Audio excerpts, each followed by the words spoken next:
Hell yeah. I need more power. You want more power? Yeah. You should be full power right there. Oh, no. I need more power. You need more? I need more. Okay.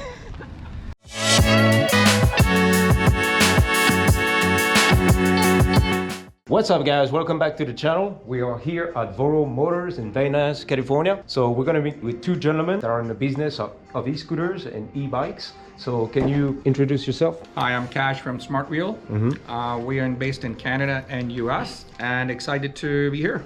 Hey, what's up guys? This is Melvin from Voro Motors, the best electric scooter and e-dirt bike company in America.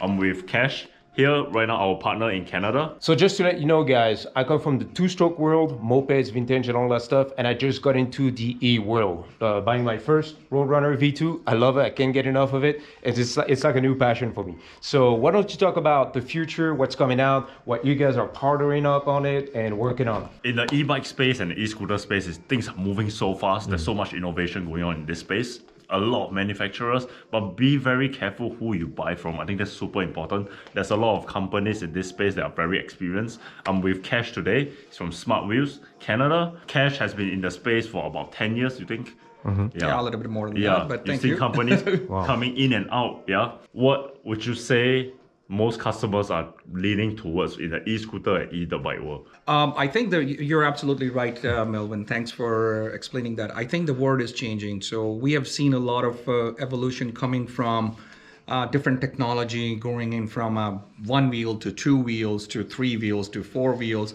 It's constantly changing. And one of the things that we are seeing right now, the bigger, powerful, I call them power bikes, right? The e-bikes are more traditional bikes with the pedals and stuff. So it's very hard to explain to someone what is an e-bike and power bike. So I think these power bike segment is growing very fast. There's a lot of bikes coming out, but as Melvin said, this is true. Who you buy from, what are you buying? Because everything that shines is not a gold. There's a safety standards issues, there's problems there. So I think we have been partnering with Voro on a lot of these things. So we know the new product, there is an Altus Sigma. Yeah. That's very popular right now. So we are going to be actually selling that. For the matter of fact, it's already available for orders. So we do the services for these products. Industry-wise, these are very popular. E-scooters are still popular these days, but I think there's different applications. There's a kid who wants an e-scooter to get around. It's definitely there. Everything has their space, but dirt bikes are definitely have more fun. Anything you want to say about the Altus Sigma that's coming out? Yeah, I think let's backtrack a bit. There's a lot of fly-by-night companies out there. So make sure you buy your e-scooter or e-bike from a reputable company. Like your company. Like Voro Motors or Yeah. SMARTWheel. Yeah. Right? Need to have at least 500 Google reviews. Okay. Come on. Okay. At least, right? Or Got a couple of years in the belt. Altus Sigma is probably the most hyped e-dirt bike right now. Why customers are buying e-dirt bikes or the Roadrunners, for example, these are not kids buying it. A lot of them are grown men, right? A lot of surrounds for kids. Those are e-motors. But what people start to understand now is that the Altus Sigma is a true dirt bike. And that's what you want. For the amount of money you spend, you can probably only buy the Altus Sigma to get this kind of performance. Anything that is this kind of performance like the Stuck is going to cost you 10,000 USD out the door. Yeah, so Altus Sigma is the most value for the money you spend and looks badass. Okay. Yeah. And if I can say, Cash was saying off camera, there's a market for different customers. Some people are going to be into scooters right behind you. People are going to be into motorized bicycles. Some people are going to be into the e-motorcycles, different prices, different sizes. Is that correct? That's absolutely correct. Like as Melvin mentioned, we have been long enough in this one. So we have seen people changes. There's kids coming up. There's mothers coming, my kid needs to go to school, right? So I think they are not going to be on the dirt bike because where they can park. So we have seen that, nowadays, I think Voro has a lot of newer motorcycle looking bikes. We call them motorbikes or whatever, what, and they're very cool. They're small little things. Mini bikes almost. They're like mini bikes. Exactly, you know what?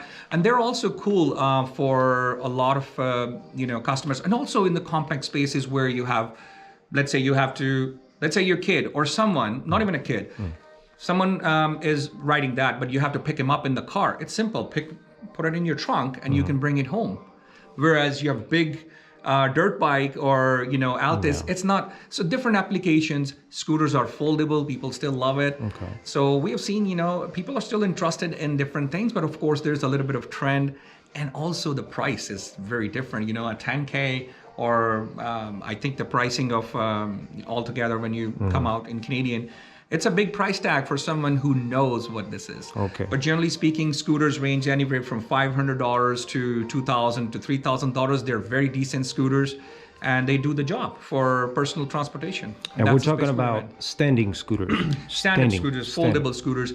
There's some sit-ons now too, so options available. There's mini bikes available now too. Would you highlight what is your take on the mini bikes? I think. Yeah, the seated electric scooter. I think what a lot of people undervalue characteristics of the seated electric scooter. There's no pedals, right? If you want to ride an e-bike for the sake of exercising, go to the gym. But if you want to travel from point A to point B, ride a seated electric scooter. There's no effort in riding, and if you're looking at e-bikes compared to road runners, e-bikes you cannot put in a car. You need a bike rack, or unless you find a foldable e-bike, but the specs is not good enough. Wheels are too big. So if you're looking for something easy that can put in a Prius, right? You can buy a road runner, throw it in the trunk. It's easy to transport, to bring it all the way to Long Beach or whatever, to go for a good ride. Easier is much more value for the amount of money you spend. So much range in the road runner, very easy to use, easy for your family member. There's so many customers that buy a road runner for their kids going to college, going to high school, middle school, because they cannot drive a car, but they can ride a road runner. Okay. It's very comfortable and easy to use.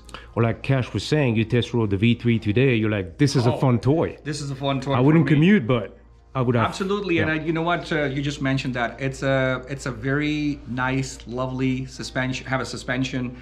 I loved it. It's just enough power for somebody to get around. Of course, it's not going to be too much power to make you go crazy. Yeah. But it's just enough. Brakes are very good. I love it actually, because I play with the toys every single day. Yeah. So I think this is one of the good little compact thing. Okay. Yeah, will we see the road runners in Canada?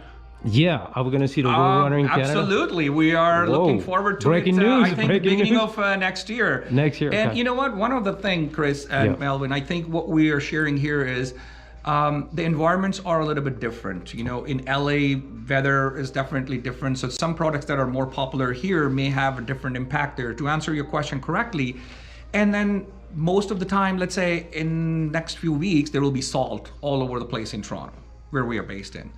Vancouver is a little bit milder. Montreal is full of salt and snow. So the life expectancy, the braking systems. So what you expect from a scooter and the devices is different. So if somebody's on this device, they want to make sure, that it works with that environment. So some things that are popular here may not be popular there. So that's another thing we notice here. But in general, you know what? Everything that comes from, LA or something, it generally picks up the trend everywhere. So and Voro does a very good job on that. It has to get through LA to, Absolutely. Yeah, and would you say, okay, why would a customer in Canada buy an e-scooter, e-bike, or EUC from SmartWheels compared to other retailers? From SmartWheel, you mean? Yeah, from SmartWheels. Your company is SmartWheel, correct? Yes. So I think that's a very straight-on question, Melvin. But I think first of all, we have been long-standing there. So we started with the EUCs and the Segway PTs back in 2012. And the journey has not stopped. Our journey was basically started with to provide personal transportation that takes you from point A to point B, and we've been continually doing that. Now, in that journey, there's been different products, different models, different brand, different partnerships, but that's just a part of the the journey. I think to answer your question, EUCs had their own impact in the market, right? They are very small. People love it for that purposes, and then they have a lot of fun or actually, you know what? Once you learn an EUC, you know what, you feel like you are from an outer space or somewhere, right? You feel like, oh, I've learned something else. It's fun. I ride AUCs, but there's different types of AUC riders. The fast enthusiast riders, we call them, those are the sports people.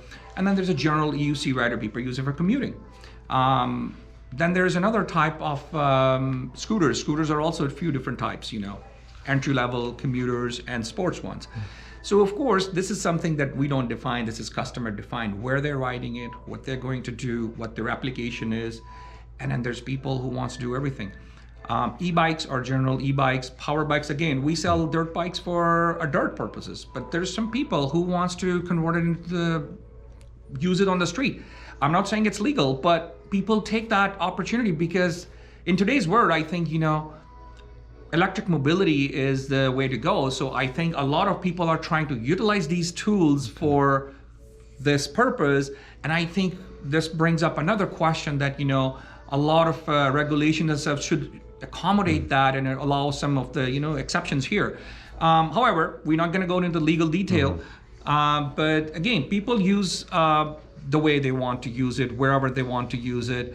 And I think all these products are very important to us, and then we actually service them in-house. We have showroom that we can test ride and try.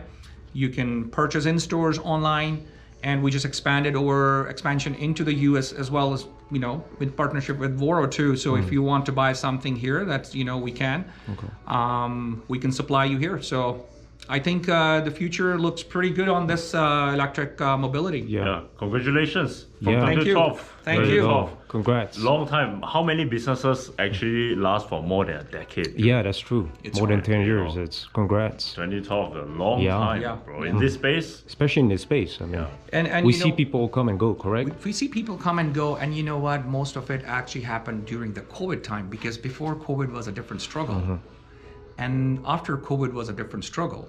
So that struggle is now coming to an end, and I think we noticed that the stretch is there. So economical factors here, everybody know that we had a slowdown in the economies, both US and Canada, and even Europe side as well.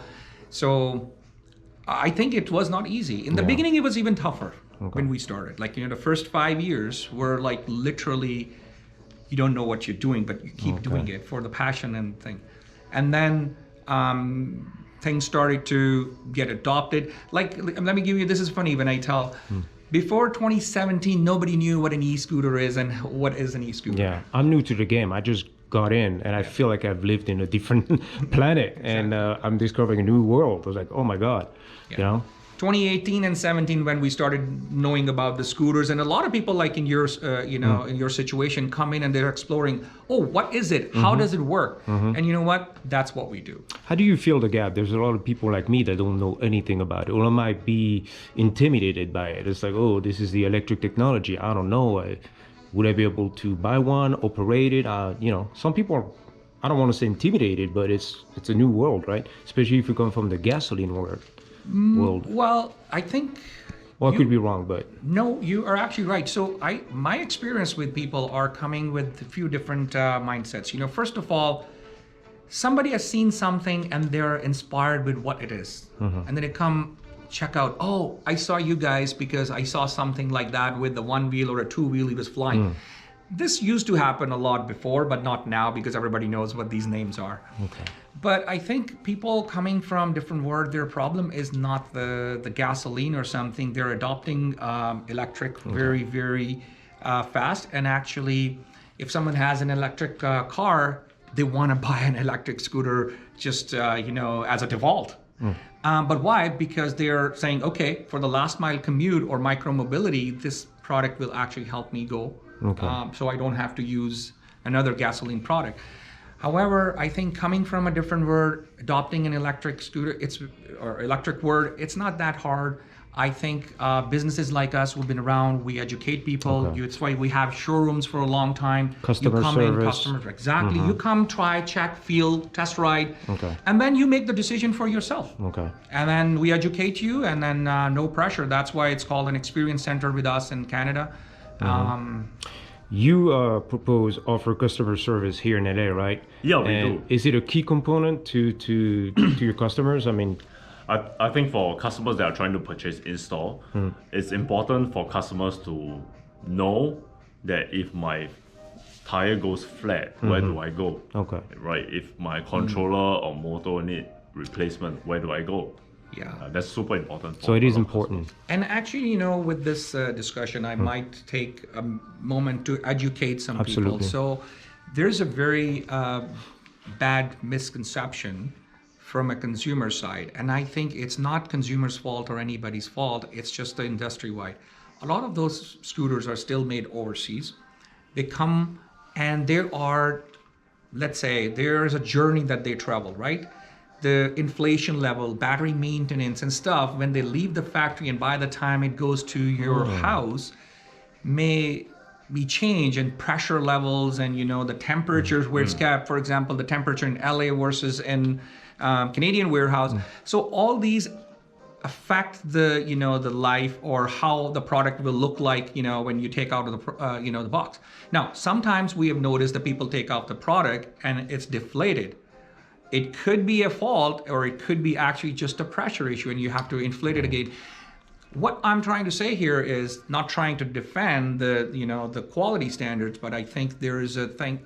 Remember, these are mobility things. They go on a wheel, has smaller wheels. They take a lot of stress to get you from point A to point B.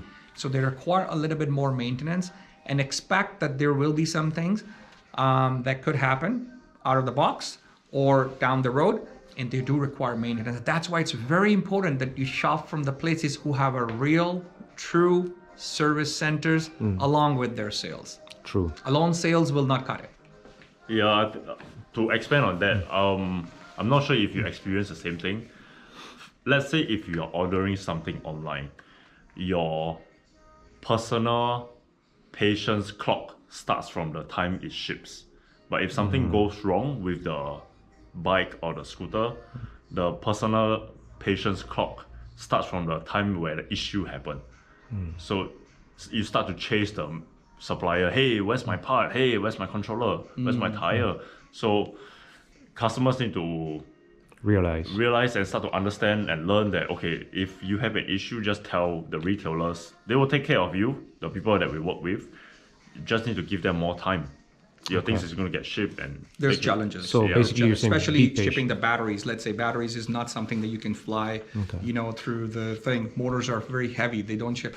So there's challenges, of course, but again, we as a retailer try to do our best to mitigate that. You feel the gap. This is your job. The gap is definitely, we have to agree on that there's a gap, getting the parts, claiming it back. There's a lot of back and forth. And we take that heat, and a lot of time it's actually, it's not that easy to claim every single thing and to make sure that we go for the best interest of the customers to make sure that we claim accordingly. But it takes time to get the parts, as you see, right? People sometimes think that, oh, I just bought it. It should be fixed by tomorrow. We wish that's the word we will see in the future, but I think we are not there yet. As So an you're industry, getting better at it. You're getting better. day by day things are getting better, but I don't think as an industry, nobody that I am aware of, that can fix your things tomorrow, and then you expect I bought a scooter, my scooter should be fixed there tomorrow. It takes time. Okay. Yeah, and the scooters and bikes, you treat it like a car, so you depend on it every day. But the difference is that for cars, you ride on the roads. But for scooters and bikes, you go through the pavements, the sidewalks. Takes a beating. It takes a beating, right? Okay. Smaller wheels, your suspension is Smaller wheels. different. Yeah. So electric scooters and electric bikes go through more types of environment than a car would. Exactly. So your types of issues that is going to occur is all different. It's not like your car. Okay. Yeah, and one thing I don't know, Melvin, you notice here, but the smaller the tires are, the more issues you start to get. 100%. The bigger the tires get better. So I think it's about the beating on the environment, because our pavements are not designed for the smaller tires. Correct. Is that true? Yeah, I think In your that's case, 100% true. Yeah. So every single scooter, which is the smallest the tire is, always have my tire deflated. All the And time. also, but there's a little air in it. So if it hits a curb or something, poof, the air is out, and now you're running on a flat tire. Now what happens? This tiny tire is getting, worn out. Yeah. And now I just changed my tire 3 days ago. It's been a real issue, right? It's with been an issue. It's a small challenge. scooters? Okay. I don't think that And there's nothing we can... consumer, it's fair to go through that a lot of time. But I think education is a key. Be gentle with it. Make sure your tire pressure is maintained before you ride it. Don't take a chance. Oh, it's a little bit low because it's already small air.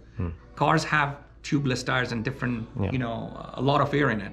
So just understand. I think more knowledge. I think we should do more of this education tips and stuff, that we see, so more people can benefit from it, not get frustrated. Perfect. Cool. Yeah, if you are in Canada, support our guy right here, Cash from SmartWheels. If you're looking to get an Altis and a Roadrunner version 3, or Roadrunner Pro, any eMove products, InMotion, EUCs, look for the guy. SmartWheels Canada. Cool. All right. Thank you guys. I appreciate Thank you. Cash. Thank you, Chris. Thank you for the hard work. All right. And I'll put all your websites in the description down below so people can find Sounds you. good. Thank you. Wonderful. Bye. Thank you. Take care. Take care. All right.